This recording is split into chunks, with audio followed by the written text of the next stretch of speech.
ខ្ញុំឲ្យតែគេចេះថ្នមលួមលោខ្ញុំចង់បានមកជាគ្នាបើមានចិត្តល្អ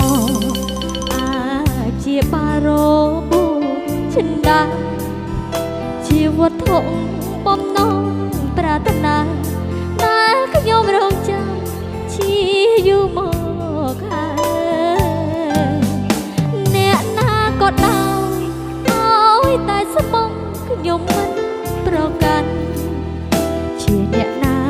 ក៏មិនសំខាន់តែសំខាន់គឺចិត្តភក្តីរូបរាងសម្ផស្សទ្រព្យសម្បត្តិមាន